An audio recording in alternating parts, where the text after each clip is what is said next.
Hello, everybody. Welcome to Promptings with Kody B. It is a brand new year. Welcome to 2023. We're going to kick off this year with a bang.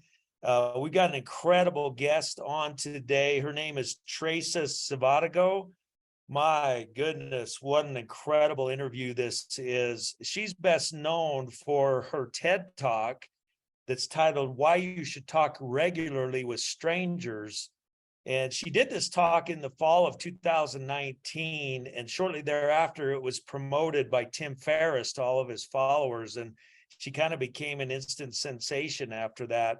Amazing speech on making connection with people, how to make genuine human connection with others, how to have genuine curiosity in people, go deeper with conversations with people, ask permission to explore people's lives as you're getting to know them. And the thing that I was most impressed with Traca is her genuine curiosity about humanity, her genuine curiosity about human beings and meeting them and trying to get to know their stories. She tells some amazing stories about that. There's no reason why that's the reason why her TED Talk went viral the way it did. She just has a very unique and simple approach to making connections with people. And of course, that's what we're all about here at Promptings. So we're going to come back in a minute with Traca. So make sure you stay tuned, get your seatbelts on, get ready for a great show today. Again, welcome to a brand new year, everybody. We'll see you in just a minute.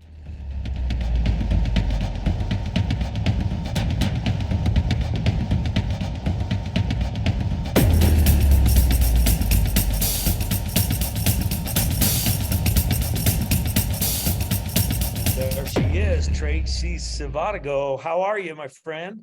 I'm well, Kody. So nice to hang out with you. This is so exciting. Thank you.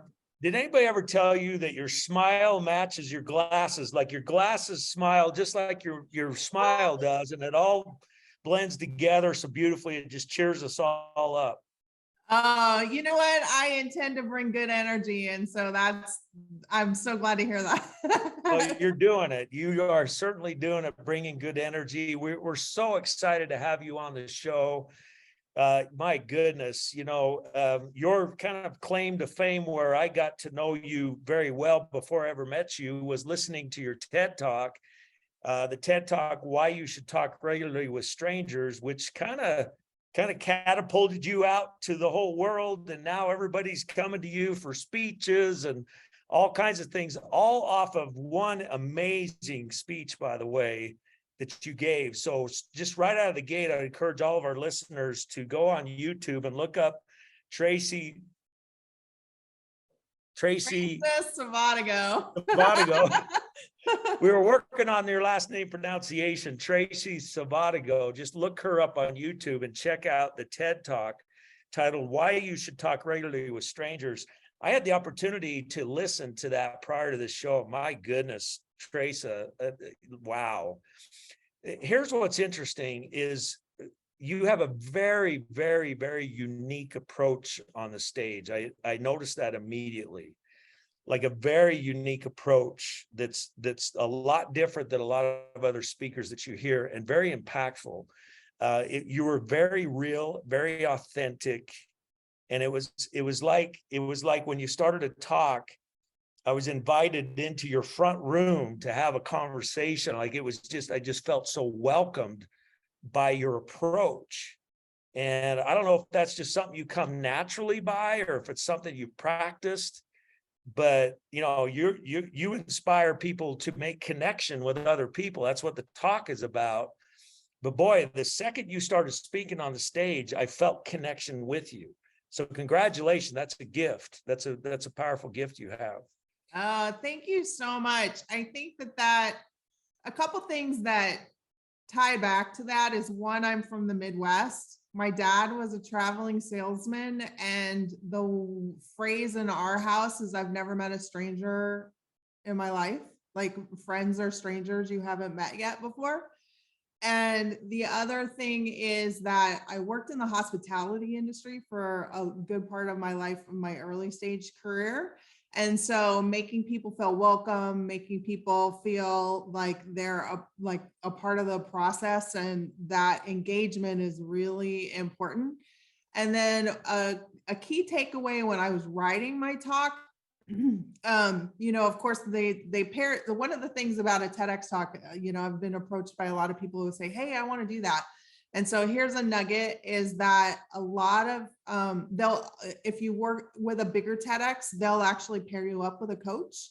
And as I was writing my talk, one of the intentions that I was coming up with is that it's a call to action that's built in. I don't want somebody to just watch me and talk about like how I talk to people. I wanted to leave a roadmap and some Easter eggs and some nuggets along the way. Like, here's what it looks like. And there's 5 different stories about why, like, people that we talk to, like I talk to, and I use those as examples of how people can talk to us strangers. And one of the things that was really important to me is that I don't want you to just watch me. I want you to kind of like take this away, make it your own, and like start having real conversations on your own. But this is what it can look like when it's done really, really well and with a lot of practice. And I say that because even when I was a little kid, because my dad was a traveling salesman, my dad, if I had a question, he would send me to a neighbor's house to go, knock on the door. And so my brother and I, we had paper routes. I had to go knock on their door to collect money. I was a champion Girl Scout cookie seller, mostly because I really liked going door to door and being invited into people's houses and kind of meeting them there. And so this idea of meeting people on their turf and kind of getting curious about them, that's something that I've been doing for a very long time. But then also it's a skill, right? And with all skills, you can get better at it. So I read a bunch of like networking books, and then, as you say, like eventually you make it your own, right? And so I think that's I gotta tell you, that's an inspiring story to hear about, what your dad had you do when you were a kid, to go and interact with other people to learn things. So from a very early age, you were in your dad created, this is what I heard you say, your dad created an environment where you had to engage other people, and you had to, there was something conscious about creating connection with other human beings. Does that sound accurate? Is that a good recap? Yeah, and I'll give you an example. So for instance, my dad wasn't a big guy who loved the library. He would say, if you want to know something, go ask the person doing it. And Wow. So as an example, even when I was maybe in the 3rd or 4th grade, I had a paper that I needed to do on Wyoming or whatever. And my dad made me call the Chamber of Commerce and ask them to send me a bunch of stuff. Wow. And they sent me like a big packet of information. And so but another example, when I was, I don't know, 6 or 7, we took a big road trip down to Florida, and my brother was fascinated with semi trucks as we were driving down the road. And my dad, this was back in the day when he had a CB radio in his car. My dad, befriended a trucker as we're driving from, I don't know, Indiana to Kentucky. And they made an agreement to pull off at a particular mile marker, and then threw my brother in the cab of the semi. And then we drove for 30 miles or whatever. And so this idea that strangers are friends you haven't met yet, and then getting curious and following your curiosity, is a big part of how we grew up. And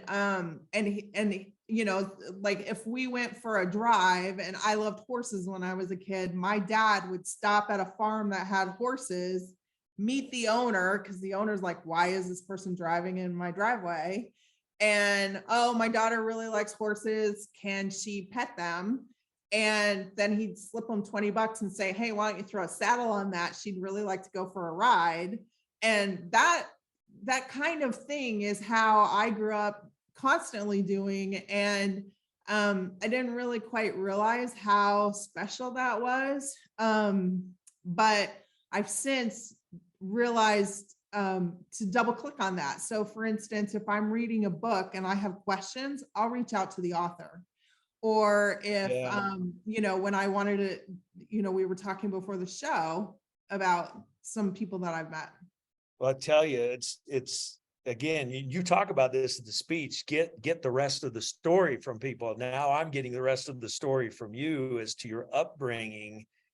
And it answers a lot of questions for me of how you come across on the stage, the way you do that instant connection that you make with people. And again, how you should talk regularly with strangers. Make sure you go and listen, because you will, when you watch Traca speak, you're going to see what we're talking about. And it's interesting to get the rest of the story because, from a very early age, you were taught to go create these connections. So I can see where it became very natural to you because it's something you did from a very early age.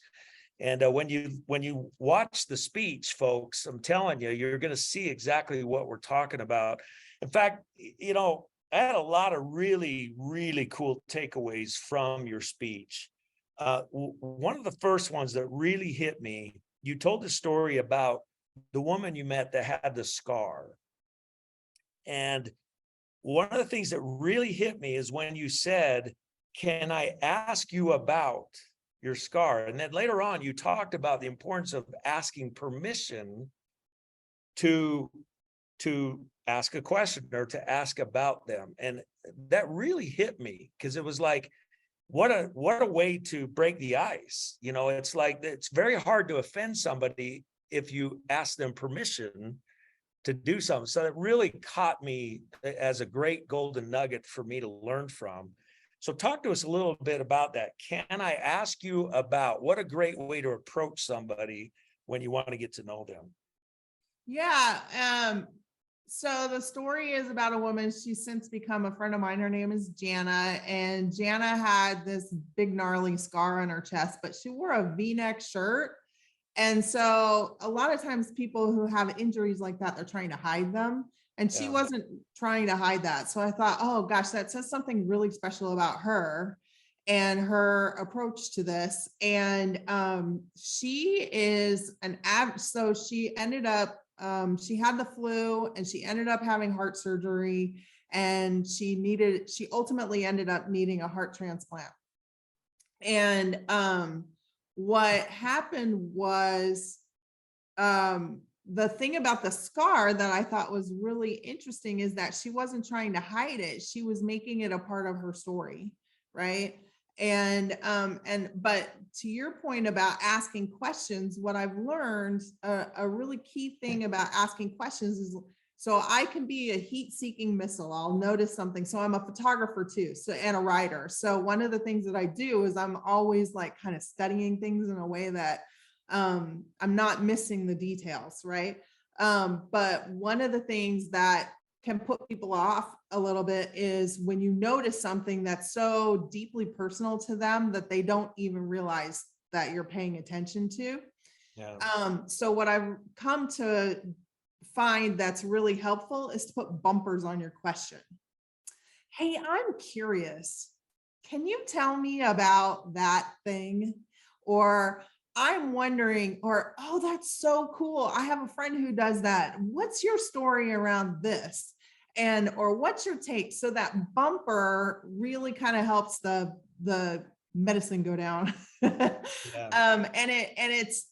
gives you permission to go a little deeper, and it gives that kind of like warm and friendly vibe, as opposed to coming at it directly and just asking a question that can really throw people off the guard up. Yeah, I mean, just the whole approach, when you think about it, tell me about your scar versus can I ask you about your scar? I mean, there's a big difference between that approach. Yeah. And I think that's really powerful, valuable lesson for all of us to learn. I know that a lot of conversations I've had with people over the years has to do with tattoos. I really love tattoos. And the reason I love tattoos, I don't have any myself, but I love people that have tattoos because there's usually a story behind whatever tattoo they have. So I always like to ask people about their tattoos, but I like that approach. Can I ask you about your tattoos? And let me tell you, if you meet people, you probably have stories about this. I'm sure you do, but if you meet people that have these tattoos, man, if you can get to ask them the story behind their tattoos, I've heard some of the most incredible life stories about people's tattoos. And it's just a great way to make connection. Yeah, the way I look at tattoos is it's almost like the story of their life is on the exterior of their body, right? Because oftentimes they don't have just one, it's a cycle, right? Once you get one, you want another one, you want another one. And it starts putting together a narrative, right? And that asking permission to ask about the tattoos. What's interesting is they have them on the outside of their body, but they're so deeply personal. Yeah. That sometimes people are a little bit thrown off by the fact that you even notice their tattoos because they stop noticing their own tattoo, right? It becomes so embodied in them that it's like, oh, wait, somebody's paying that close of attention to me. How, like, you're noticing that. It throws them off a little bit sometimes. And it's also often deeply personal. So I always just ask, I often ask, like, hey, what's the story about your tattoo? And sometimes the story is about the narrative. And sometimes I've talked to some people who, one woman, she found a tattoo artist that she really liked. She had to get on the waiting list for a year and a half. And then she flew to Singapore to go get work done by this person.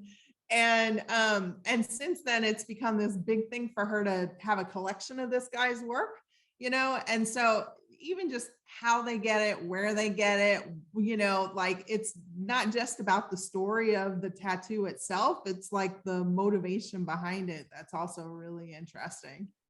So as we sit and listen to you talk, it's just amazing how interested in people you seem to be. I mean, you're just very interested and curious about people's lives, which I think is valuable. It's a valuable lesson for all of our listeners to pay attention to. Be interested in people when you meet them. Seek for the deeper story. In fact, another takeaway from your talk, your TED Talk, is the magic of a conversation happens when you decide to go deeper.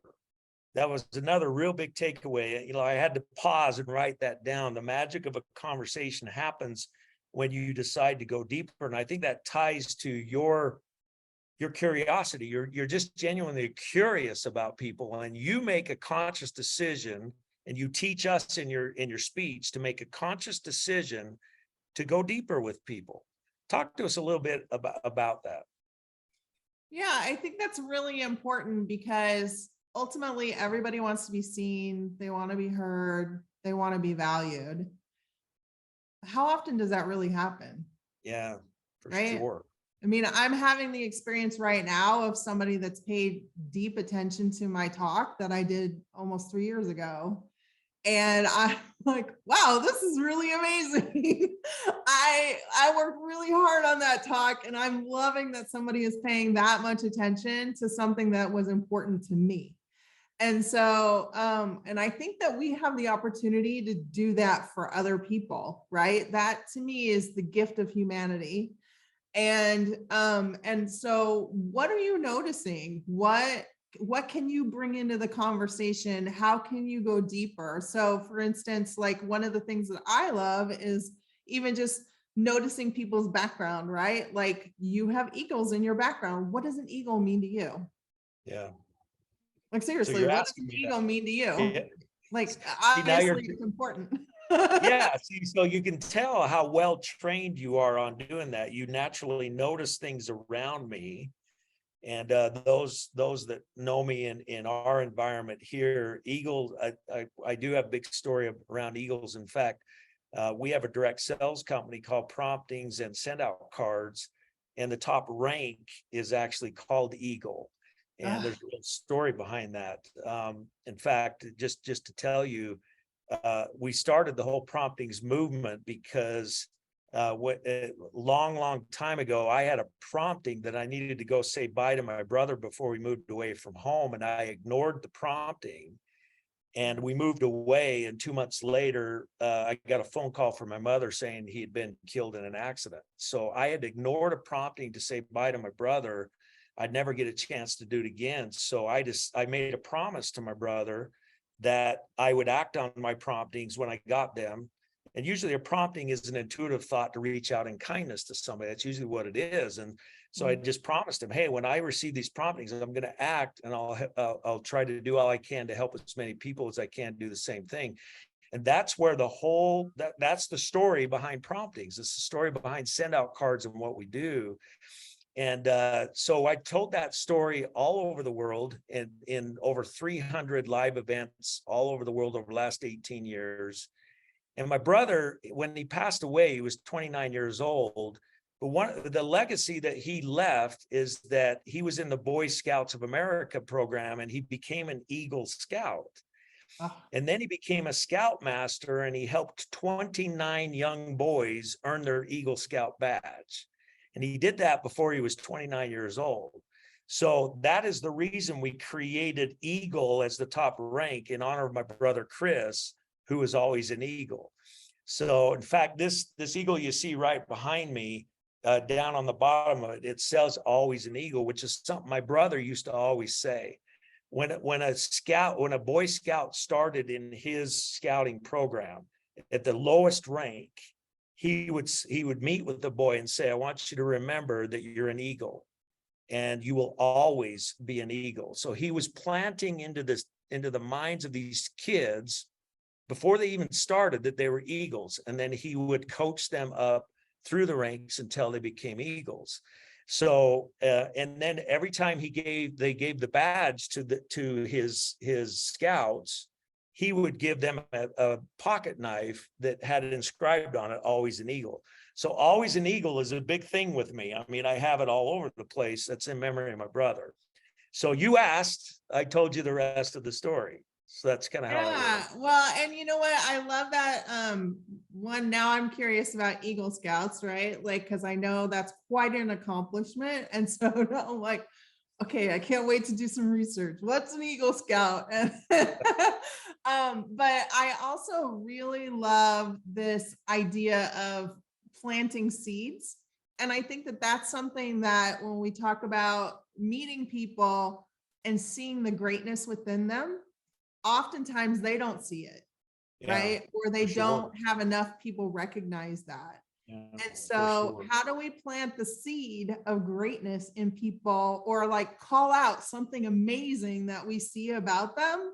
So, and I'll give you a great example of that. So I was working with Capital One and I did a series with them.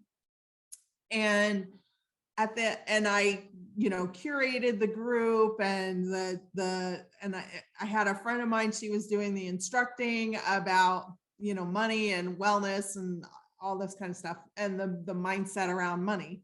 And we were wrapping up one day and, we basically would meet in a boardroom. We had, 15 people there, 90% of the people I brought. And one of the things she said to me, she said, "You're a really great leader." And I looked at her like, doink, doink, what are you talking about? I'm just gathering people. And she said, "Oh my, you don't know that you're a leader?" And that moment has been in photography, they call it a defining moment. That was a moment where I was like, first I had to accept that, like, oh, I guess I am. I didn't even really connect that idea to me. But then the other part of that that's really important is I started to think, like, if I'm a leader, then me not knowing that feels really irresponsible. Interesting. Right? And if I'm going to be a leader, how do I be a great leader? Yeah. Right? If I'm going to do it, I want to do it really, really well. And so I started, training and reading and trying to get up to speed and, thinking about the intention, like, who do I want to be when I come in the room? What's the impact that I want to have on people? And so your work really ties in very well with that, is like, I want to honor the greatness in others. Right. And sometimes they don't even see it for themselves. So we all have an eagle inside of us. Yeah. Who's calling that out and who's adding fuel to that fire? Like, I absolutely 100% want to spot it, and I want to add fuel to that fire in a huge, huge way if I can. Boy, And that's so, powerful. That's very powerful. In fact, I have a very similar story to that. Early in my career, I sold long distance services to direct sales companies, and they would invite me to go out to their events and talk about our services and have them get on our service. So I'm a storyteller. So I'd get on the stage and I would just tell stories about, good lifestyles and stuff. And then I'd talk about our service as a way to connect with people. And then I'd sit down and people would come sign up for the service. So this was early in my career, and Bob Proctor's wife, Linda Proctor, was one of the top reps in one of the companies that I represented. And I gave one of these speeches one day, and after the speech, Linda Proctor walked up to me and she said, "Kody, I want you to know that you are a very gifted speaker." And it changed. That moment changed my life forever, because I did exactly what you just said. From that day forward, I was like, if Linda said I'm a great speaker, then I guess I'm a great speaker. So I got to go learn how to be a great speaker. And I did exactly what you said. I started to study on how I could be a better speaker and things that I could do to help share messages with the world. And since then, I started this worldwide movement called Promptings, which has required me to speak on stages all over the world. That came from one prompting that Linda Proctor had. She had a prompting to come tell me I did a great job, and it changed my life. You're talking about promptings that you have to reach deeper with people. And when you do, it changes their life. That in the pre-show, we talked about you and I being connected with our message. And that's how we're connected with our message, because we're saying the same thing. You're saying, look, take genuine interest in people and let them know you're interested. Well, letting them know you're interested, that's acting on a prompting, and you have no idea the impact you're going to have on another human being's life by simply being interested. And that's why I love you so much, because of that message you give. Yeah. And I keep thinking about, like, imagine Rob Proctor's wife. Imagine if she wasn't at that event. Yeah.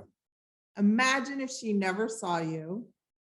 Imagine if she didn't go across the room and say something, like she was there, but imagine if she didn't say anything, right? Or decided I'll do it later and forgot about it. Like, I think that this notion around a prompting is so important, because one of the things that I think about in terms of that, so like, I can work a room like nobody's business. I just say hi to everybody. I don't even need to know them. I just say, hey, have you two met? I don't know these two people, but I'll just say, have you met? No, we haven't. Okay, cool. Here, you guys talk to each other, and I'm out of here. I'll go find somebody else. Cool. But one of the things that I think about is like an overview of a room, right? And you see people kind of moving around, and like those near misses, like the person that you walk by could have changed your life, but you never said hi. Yeah, it's or true. You were on your phone, or you were like more concerned about like something else, right? And so those near misses, and I think about those all the time, like what would happen if so like a great example, I used to go to this coffee shop, and I was coming in the door, this man was coming out, and I gave him a big hi. And then I saw him the next day when I came back for coffee. He was sitting at this shared community table, and I was like, I want to know him better. So I sat at the table, and we wound up becoming like he was a huge investor and, you know, would just spend time away from home, being able to like work on his portfolio and stuff like that. That man changed my life in a really profound way. And it was like, I just decided I'm going to sit here. But I noticed him from the day before. If I didn't notice him, like I wouldn't have been curious and then pulling on that thread some more. So I think that that's also really important, is like, what are you noticing? How do you like actually just, you know, take that prompting, as you said. And I want to share something with you. I love your product, actually. And I went to a conference. I was speaking at a conference. There were a bunch of other people there, and I was the first person to go. And it was really funny because when I walked off stage, the event organizer said, "You're the least known person here, but you killed it." And I was like, Wow. Okay, well, thank you. And Thanks for that inspiration. Yeah. Right. But the other speakers in the room, they kept like during the conference, they kept peeling me off like, "Hey, listen, you got something, and I want you to know that." And what happened is I got home and then I got this card from Jordan Adler. And I was like, oh man. And what was awesome about it, I love it. He took pictures with the people who organized the event. And then he took pictures with the other speakers, but not me. And he's like, "I'm kicking myself for that ever since." And then, you know, we've become friends as a result of this, like sending me this card. And then he introduced me to you. And so, I mean, it's really beautiful that he took that moment to go the next level, right? And I love people who actually have the courage to take the next step and who call you into their life, right? That's where our messages are so much in alignment. I mean, Jordan is a master at acting on promptings, and he told me the story about meeting you there. He told me he had a very strong prompting that he needed to send you that card. And he told me the story of when you received it and how emotionally attached you were to the message. In fact, tell us about like when you received the card, what was the emotion you went through? Oh man. So I'll tell you, I was kind of having a down day. And, you know, and that part about you're the least known person, that was like, even that really stuck with me. Right. And I was like, what am I going to do about that? Do I really want to do it? You know, so I was all in my head. Right. And I was thinking, do I really make a difference? What kind of difference do I make? And I got this card and I immediately started crying. And I called him and I left him a message and I said, "Listen, I want you to know the impact." Like I'm getting choked up right now. I want you to know the impact that your work has, because this just like came at the perfect time, in the perfect moment, and the perfect way. And it really expanded my worldview. And I'll tell you, he sent me another card. I have it right here. I have a fantasy of going to Necker Island on one of Richard Branson's like think tank weekends. And I talk about that in my talk, and I've since been invited to go and I haven't gone yet, but he took the time to collect all of the photos of the times that he's been to Necker Island and send me a card. I'm like, okay, you have no idea how much I want to send a card like this out to like everybody I know. I'm like, Richard, I'm coming for you, man. Because I want to send one of these too. But it's just, you know, it expanded my view. It just made me feel really seen, heard, and just, you know, like how often do we see pictures, but then we don't get to touch them, you know? And like these actually, I never put them away. Like I knew exactly where they were in my house when we were getting ready to talk. And I was like, I'm going to show those photos. It's amazing, totally amazing.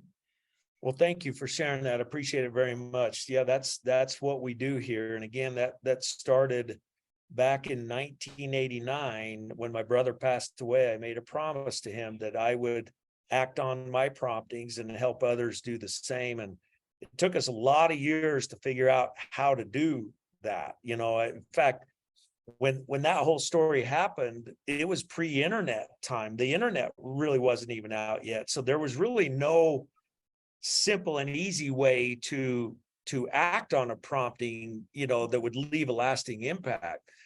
But as the internet got going and stuff, I had this vision, man, if there is a way that you could send a greeting card over the internet and have some kind of service print the card for you, stuff it, stamp it, and mail it for you, that would be a really fast, easy way to act on a prompting and share your message of kindness with somebody in a way that would last. And keep in mind, that was before social media too. Like there was nothing like it back then. And so it's been kind of fun to watch how that's transpired over the years. Again, we're taking what you do every single day, and we just have a system that allows you to put it into a written format with pictures behind it and send it in the mail to somebody so that they remember the thought you had about them forever. And so that's why I love what you're doing, because it's so in alignment with what we're doing. So yeah. Hey, Kody D, I wanted to share something with you. So I have a really good friend of mine who works in the end of life space. And one of the things that so a lot of people die with regrets, right? And one of the things that I love about what you do is this is the opportunity to say all the things that you want before somebody passes, right? Yeah.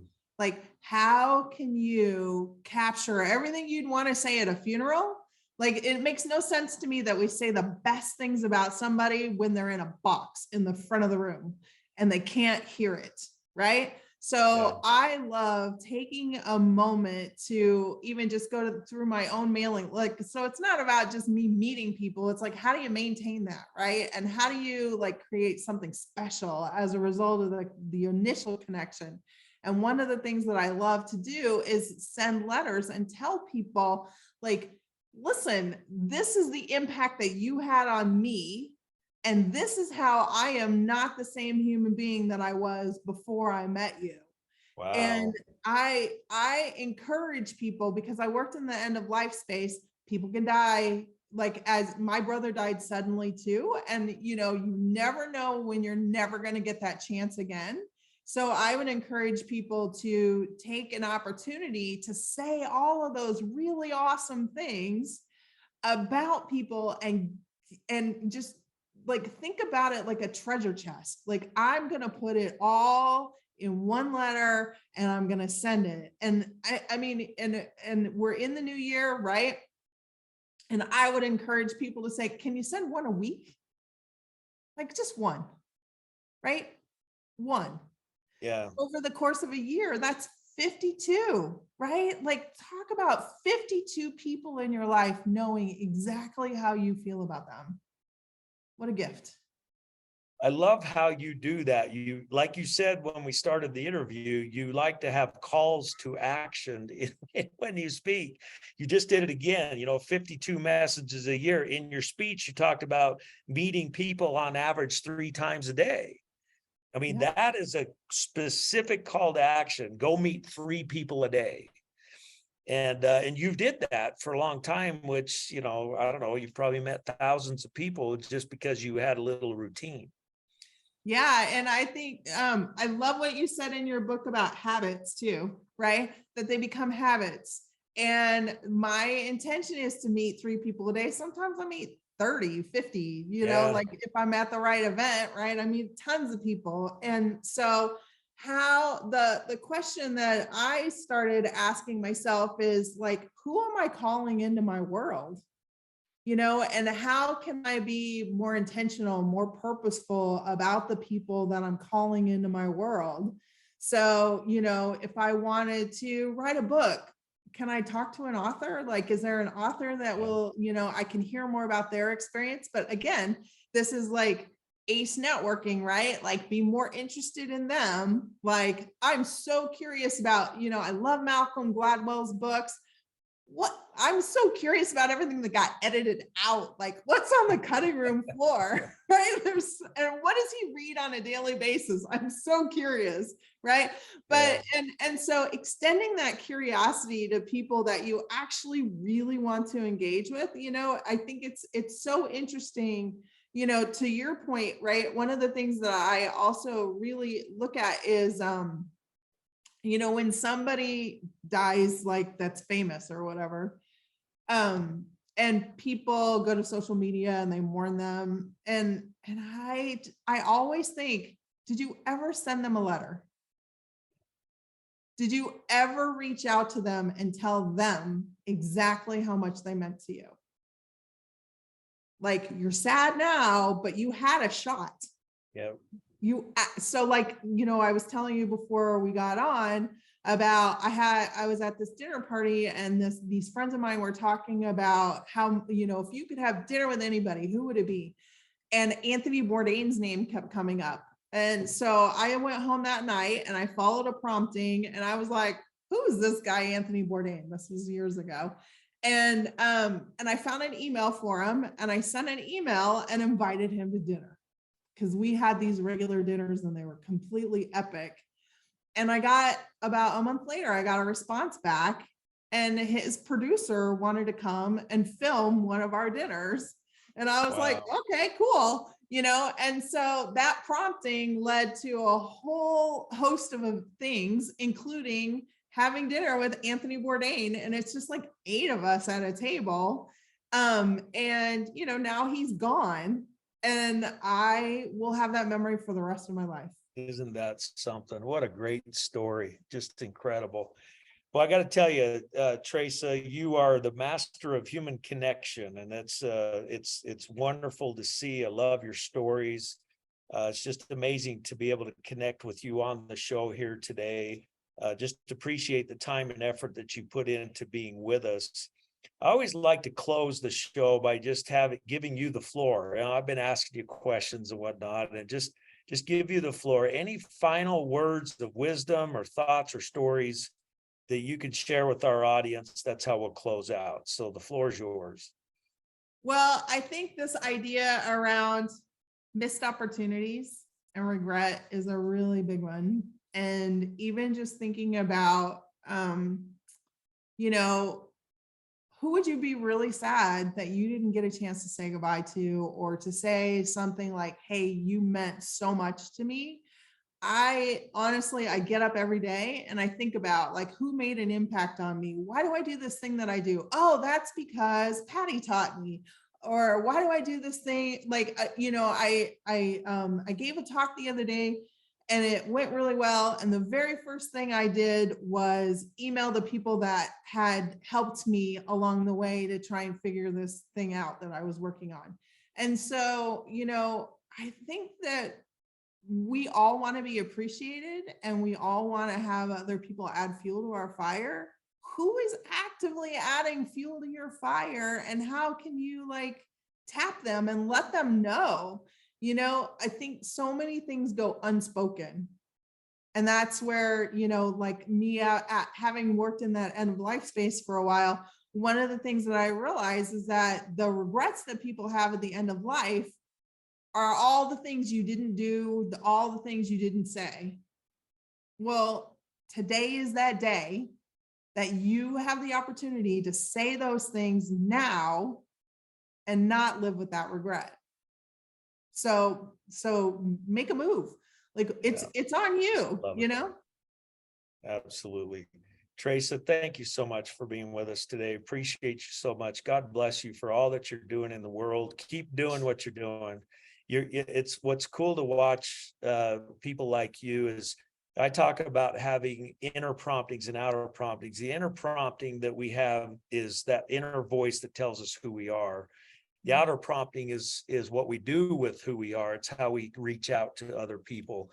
Your inner voice obviously you listen to very, very well. You are making a huge contribution to the world. You're following that voice. You're being authentic to the true you and what you're about. In fact, there was one other, I love this quote in the TED Talk. You said you're going to take an active role in the randomness of your own life. I love that. I thought that was so cool. I'm going to take an active role in the randomness of my own life. To me, that's following your voice and living your life the way that you were meant to live your life. And the only person that knows how we should live our lives the way that we know we should live our lives is ourselves. You know your uniqueness. You know your genius better than anybody else does, and you're offering it to the world. Thank you for that. All of our listeners, you know your genius before anybody else knows your genius. Listen to it. Just listen to it and dare you. I triple dog dare you to just be you and offer who you are to the world, because we need you. We need each of you.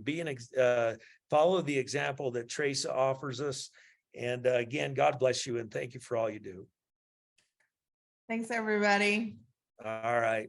Take care, and we'll see you on a next episode. We do this every single week, so come on back, and we have incredible guests like Traca every single week. So we'll look forward to seeing you again. Take care, everybody.